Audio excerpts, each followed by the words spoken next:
Hermanos, buenas noches. Les saludo en el precioso nombre de nuestro Señor Jesucristo. Vamos a orar para iniciar el estudio de este día miércoles. Padre, gracias te damos por esta otra oportunidad que nos das de estar estudiando tu palabra, aún a pesar de la distancia, y suplicándote que en esta noche tú añadas más a nuestro conocimiento acerca de ti y de lo que tenemos que vivir y esperar en ti. Gracias, Señor, por tu palabra. Instrúyenos y ayúdanos en el nombre de Cristo. Amén. Hoy día, hermanos, vamos a llegar al estudio de la parábola de la cena de las bodas, una parábola muy preciosa. Realmente ansiaba llegar a esta porción de la palabra porque hay muchas cosas que el Señor nos quiere decir en esta porción de su evangelio, ¿no? Esta parábola aparece tanto en Lucas como en Mateo. Así que vamos a leer primeramente Lucas y de ahí vamos a ir por partes en Mateo. Así que vean en Lucas capítulo 14, versículos 15 al 24, la palabra de Dios dice lo siguiente. Y oyendo esto, uno de los que estaban sentados con él a la mesa le dijo: bienaventurado el que come pan en el reino de Dios. Entonces Jesús le dijo: un hombre hizo una gran cena y convidó a muchos. Y a la hora de la cena envió a su siervo a decir a los convidados: venid, que ya todo está preparado. Y a todos a una comenzaron a excusarse. El primero dijo: he comprado una hacienda y necesito ir a verla. Te ruego que me excuses. Otro dijo: he comprado 5 yuntas de bueyes y voy a probarlos. Te ruego que me excuses. Y otro dijo: acabo de casarme y por tanto no puedo ir. Vuelto el siervo, hizo saber estas cosas a su señor. Entonces, enojado, el padre de familia dijo a su siervo: ve pronto por las plazas y por las calles de la ciudad y trae acá a los pobres, los mancos, los cojos y los ciegos. Y dijo el siervo: Señor, se ha hecho como mandaste y aún hay lugar. Dijo el Señor al siervo: ve por los caminos y por los vallados y fuérzalos a entrar para que se llene mi casa. Porque os digo que ninguno de aquellos hombres que fueron convidados gustará mi cena. Hasta ahí nomás. Entonces vámonos ahora a Mateo capítulo 22. Mateo 22, que es la otra cita donde aparece esta misma cena, esta misma parábola. Mateo 22, desde el versículo 1. Y vamos a ir leyendo y haciendo el análisis juntamente a lo de Lucas. ¿Ok? Mateo 22:1 dice: respondiendo Jesús les volvió a hablar en parábola diciendo: el reino de los cielos es semejante a un rey que hizo fiesta de bodas a su hijo. En Lucas aparece que es un hombre el que hace una cena en general, y aquí en Mateo es que un rey le hace una cena de bodas, una fiesta de bodas a su hijo. Es importante destacar que lo de Lucas está relacionado con la parábola de los convidados a una cena o a una boda que estudiamos en la clase pasada y que tiene que ver con el lugar que ocupa cada persona en la creación y en el reino de Dios. Y en la parte final justamente ahí termina, en la porción de Lucas termina hablando acerca del propósito de lo quienes comerían en el reino. Y en Lucas vemos que aparece esa expresión: bienaventurado el que come pan en el reino de Dios, a raíz de lo que venía hablando en la parábola pasada. Esta palabrita de quién comerá en el reino de Dios ya era muy popular en esos tiempos, desde los tiempos antes de Jesús. Los rabinos ya hablaban mucho de esta cena en el reino de Dios, entendiendo ellos siempre el reino de Dios como algo que iba a acontecer de una manera física, rápida, como se formó el reino de David. Pero aquí el Señor obviamente nos habla de otros tiempos. los tiempos en que Él va a venir a reinar. Entonces, ahí en el contexto judío, cuando alguien invitaba a una boda o a una cena muy importante, la invitación se hacía en general por primera vez con mucha anticipación y luego cuando se iba aproximando la fiesta se volvía a invitar. Y en el mismo día de la boda o de la cena se reiteraba por última vez de que ya estaba lista la fiesta y tenían que asistir. Por eso en ese contexto, en esa costumbre, es que Jesús inserta esta parábola para mostrarnos algo acerca de su reino. Así que por eso habla de que un rey es el que va a hacer una boda a su hijo. Y en realidad aquí se refleja el carácter de Dios, de que todo lo que ha hecho, todo lo que existe, todo lo que somos, radica en un propósito exclusivo que es darle todo a su Hijo Jesucristo. Toda esta parábola, el mensaje principal, es que todo lo que sucede en la existencia humana es por el Hijo Jesucristo. No dice en el libro de Hebreos capítulo 1, versículo 3, que todo ha sido hecho por el Hijo, para el Hijo, y que todo encuentra un sentido y un propósito cuando el Hijo venga a reinar. Así que nuestra existencia depende de lo que se hizo por el Hijo Jesucristo. Nosotros no somos por sí mismos lo más importante de la creación de Dios, sino lo más importante para Dios es que Jesucristo reine sobre nosotros. Así que de alguna manera nuestro sentido tiene una plenitud, nuestro sentido de vida tiene una plenitud cuando nosotros nos incorporamos a este propósito, de que todo es hecho por Cristo, el universo subsiste por Cristo, es para Cristo, por Cristo, fue hecho por Él y para Él. Por eso es que Adán es figura de Jesucristo. Dice en Romanos capítulo 5, versículo 14, que Adán es figura de Cristo. Y en Génesis en el capítulo 2, en el versículo 18, cuando el Padre dice, no es bueno que el hombre esté solo, desde ese momento expresaba su interés de que su hijo tuviera todo. Recuerden que la iglesia es configurada también como la esposa de Cristo. Así que cuando Génesis dice no es bueno que el hombre esté solo, y siendo Adán figura de Cristo, lo que está queriendo decir es de que el Señor quiere que el hijo esté acompañado. ¿Por quién va a estar acompañado? Por la iglesia, que representa a la novia, que está representando entonces a Eva. Así que todo está en el Hijo, y esta fiesta, esta boda es para el Hijo también, porque en la fiesta de las bodas del Cordero que aparece en Apocalipsis 19, también dice lo mismo. En Apocalipsis 19:9 dice, bienaventurados los que son llamados a la cena de las bodas del Cordero. Ahí junta las dos ideas de Lucas y Mateo. Lucas dice de una cena, Mateo dice las bodas, y Apocalipsis dice la cena de las bodas del Cordero. Entonces, desde Génesis hasta Apocalipsis, el tema central es Jesucristo. Y esta cena de las bodas es el cumplimiento final de todos los propósitos del Padre para con el Hijo. Entonces, que esta parábola es muy importante en todo el pensamiento bíblico, que todo va a terminar en el reinado del Hijo. Por eso es muy importante comprender qué es el reino de los cielos y qué es el reino de Dios. Este reino de los cielos es el gobierno de Jesucristo en la tierra, dominando sobre todo porque así el Padre lo ha predestinado, porque así lo ha querido. Quiere glorificar al Hijo con aquellos que han venido al Hijo y que han sido separados delante de la fundación del mundo para reinar con Él. Ese es el reino de los cielos. Y esta cena de las bodas representa el momento inminente cuando la iglesia de Cristo sea raptada y sea llevada al tribunal de Cristo, y quienes estén aprobados, los creyentes que estén aprobados por Cristo, se quedarán en esa cena de las bodas, porque será la gran fiesta.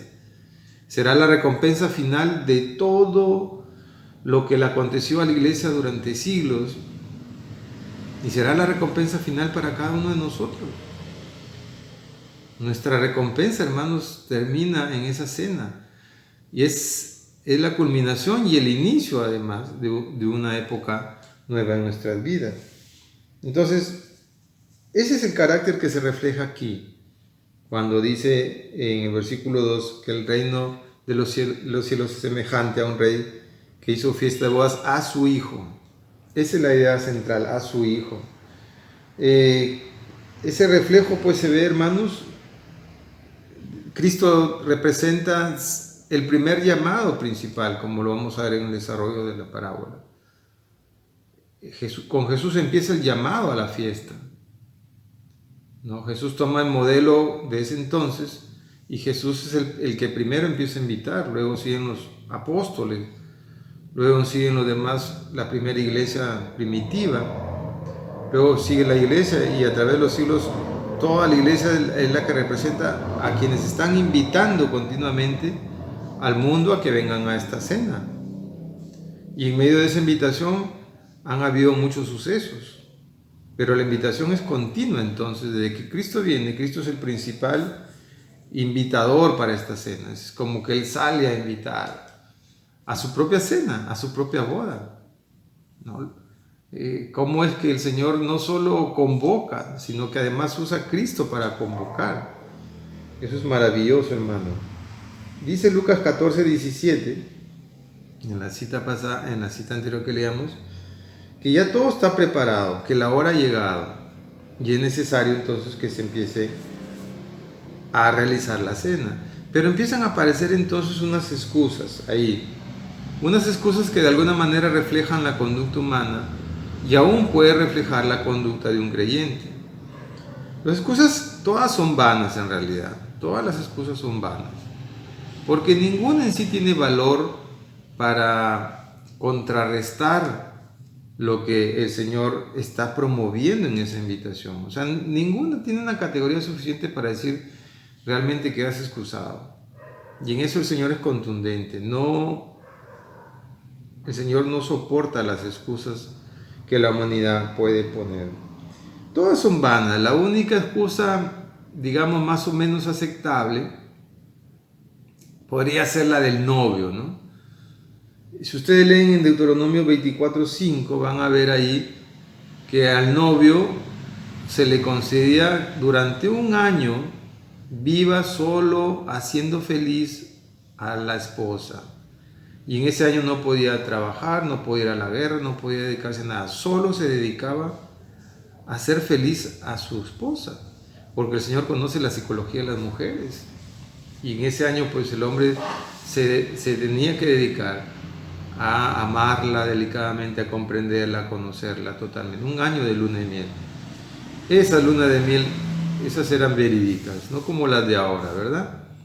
Durante un año, fíjense, porque Dios conoce cómo es la mujer, porque como la mujer configura también la novia, la esposa, obviamente el Señor entiende y le da tiempo a la iglesia como le da tiempo a la esposa para ser amada. Entonces sería la única excusa válida, digamos, de que un novio no tuviera el tiempo suficiente para asistir a esta boda, pero ni aún así podría, durante todo ese año, digamos, el novio podía atender la invitación, no le iba a pasar nada.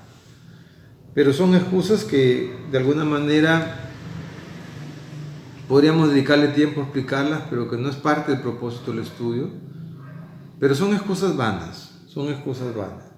En Mateo 22:4 dice lo siguiente: volvió a enviar a otros siervos diciendo, decid a los convidados, he aquí he preparado mi comida, mis toros y animales engordados han sido muertos y todo está dispuesto, vengan a las bodas. Esta expresión de que la comida está preparada y que los toros están engordados, lo que quiere decir es que la fiesta iba a durar mucho tiempo, de que había abundante comida, porque iban a ser varios los días de la celebración y en efecto las bodas duraban más de 7 días. Aquí lo que el Señor está expresando es que habrá tanta gente en sus bodas, en las bodas reales del Cordero, que la fiesta durará mucho tiempo, porque serán millares de millares quienes entrarán a esas bodas. Eso es una alegría, hermanos, que invade nuestros corazones, saber que miles y miles de personas estaremos en esa fiesta. incontables, muchos días para contar tanta gente, muchos días para que el Señor nos sirva en esas bodas maravillosas, en las bodas del Cordero. Entonces, dice ahí en versículo 5, pero ellos, sin hacer caso, a quienes se les reitera la invitación, los que habían puesto excusas, mas ellos sin hacer caso, se fueron, uno a su labranza y otro a sus negocios, ¿no? Pablo dice en 1 Tesalonicenses 4, versículo 11, aconseja a los hijos de Dios dedicarse sosegadamente a sus negocios.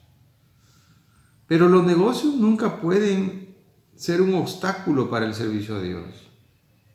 Pablo también dice que el que no trabaja no coma.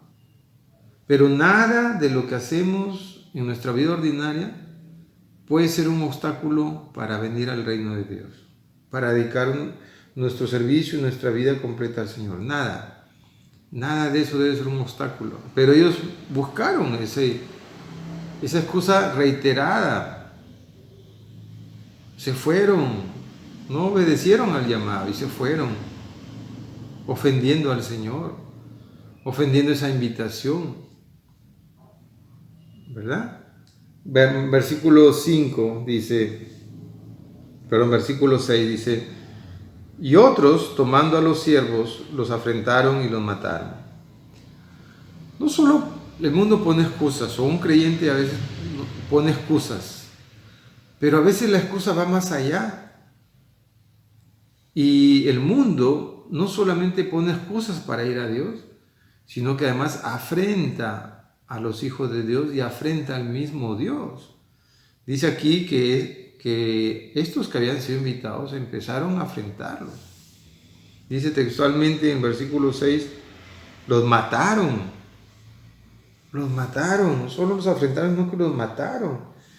En 2 Samuel capítulo 10, pueden leerlos en su casa desde el versículo 4, o en Primera de Crónicas capítulo 19, verso 4, hay una historia ahí cuando David envía unos embajadores y lejos de estas personas, los destinatarios, de llegar a una conversación con David, se burlaron de David y por lo tanto se burlaron de los embajadores. Y dice la palabra de Dios que les cortaron las barbas y le cortaron los vestidos, exponiéndole sus nalgas, porque ellos usaban siempre como vestidos, entonces los cortaron y los humillaron de esa forma. Recuerden que las faldas en la humanidad se usaron hasta antes de la Revolución Francesa, ¿no? Y mucho antes ya empezó también a usarse otro tipo de vestiduras, pero hasta ese tiempo se usaban faldas, vestidos largos los hombres, y los hombres usaban su barba larga. Ya después de eso la gente empezó a rasurarse, ahora ya es normal rasurarse, pero en ese tiempo la barba tenía un significado. Bueno, en el tiempo de David, cuando le cortan la barba, cortaron la punta. Al hacerle eso era una afrenta, una humillación terrible a un varón judío. Era una humillación terrible. Entonces hubo una afrenta ahí contra los enviados de David. Y estas afrentas han continuado. Cristo mismo es afrentado. Los discípulos son afrentados. Esteban fue muerto apedreado. Los apóstoles todos murieron de una forma desastrosa, crucificados, quemados, partidos por la mitad, decapitados. Y hasta ahora la iglesia sigue siendo afrentada y asesinada cuando la iglesia sale a invitar a que las personas vengan a su reino. La iglesia tiene esa misión de invitar, de convocar a esta cena. Es una invitación pública, abierta, en la que debemos persistir, pero eso no quita, hermanos, que seamos afrentados. Seremos afrentados y al final de los tiempos seremos asesinados posiblemente. Pero esto nos debe llenar más bien de alegría porque, como dice Pablo, somos partícipes de las tribulaciones de Cristo.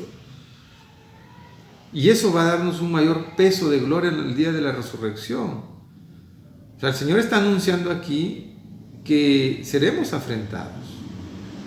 Seremos afrentados. Pero ¿qué más dice en el versículo 7?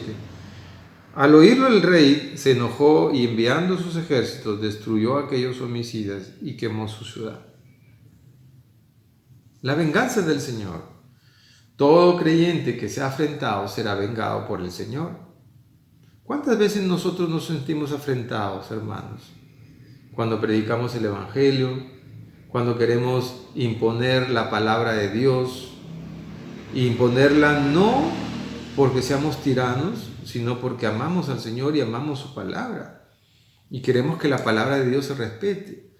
Y cuando el creyente hace eso, obviamente es atacado. ¿Cuántas iglesias, hermanos, hoy día son ofendidas? ¿Cuántos creyentes somos ofendidos por predicar su palabra? Nos tratan de todo, nos insultan, la gente se burla, porque no entiende, hermanos. Pero en todo eso nosotros nos gloriamos. Yo tengo la experiencia desde muy joven gloriarme en las ofensas por creer en Cristo.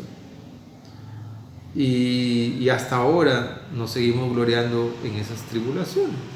Es parte de nuestra vida cristiana.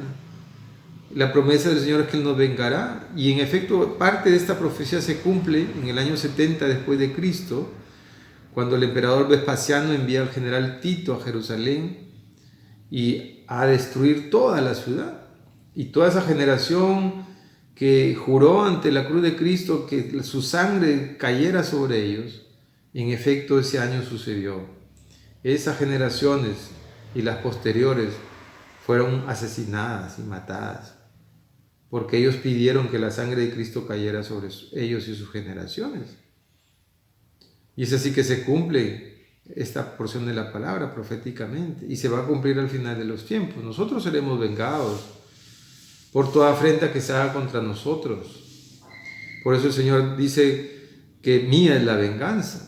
Él pagará con tribulación a los que nos atribulan, porque es parte de su promesa. Versículo 8 dice: entonces dijo a sus siervos: las bodas a la verdad están preparadas, mas los que fueron convidados no eran dignos. Obviamente el Evangelio primero llegó a los judíos. El Señor en primer lugar envía a los judíos la salvación, pero ellos no fueron dignos, y esto lo podemos ver en Hechos capítulo 13, desde el versículo 16 hasta el 46, donde Pablo empieza a anunciar el Evangelio a los judíos. Y en la parte final, versículo 26, les dice: ustedes no son dignos de este llamado, nos vamos a los gentiles. Y es ahí donde empieza toda esa expansión del Evangelio, de la invitación a las bodas, empieza a extenderse por todo el mundo. Primero fueron llamados los hijos de Israel. Eso lo dijo Jesús, que primero la invitación sería a los hijos de Israel. Pero el Señor primero lo envió al pueblo judío, porque eran los elegidos. Pero miren cómo los elegidos se volvieron indignos. Hasta ahora el pueblo judío no sigue creyendo en Jesucristo, en el Mesías. Y hay una larga historia cruel acerca de los judíos contra los cristianos. No quieren aceptar a Cristo como su Señor y su Salvador. No creen que Él es el Mesías. Lo siguen rechazando. La promesa es de que al final de los tiempos un remanente de ese pueblo, esparcido por el mundo, serán salvos por Cristo. Pero será un remanente. Pero la gran masa, la gran cantidad de gente que llegará a la cena, serán como dice la palabra ahí en los versículos 9, que ya forma parte de la segunda parte de este estudio, será llena por aquellos que no fueron judíos. Nosotros somos no judíos y seremos parte de esa cena de la boda del Cordero. Así que, hermanos, medite en esta porción que hemos podido avanzar de esa cena maravillosa que nos espera, y alégrese en medio de toda controversia que sufrimos. Alégrese porque usted va a estar en esa cena de las bodas del Cordero. Si usted es un creyente honesto y sincero, si usted ama realmente a Cristo, usted va a estar ahí, va a estar cerca, muy cerca al Padre, muy cerca a Jesucristo, muy cerca y servido por el Señor Jesucristo. Esto debe imprimir en nosotros una alegría tremenda, hermanos, y una esperanza total de que todas estas cosas pasarán. Afrenta, tribulación, sufrimiento, todo esto cesará. Nuestra redención se acerca y tenemos que confiar en esta parábola dicha por el mismo Jesucristo para instruirnos acerca de lo que sucederá en el futuro. Es una hermosa parábola, hermanos.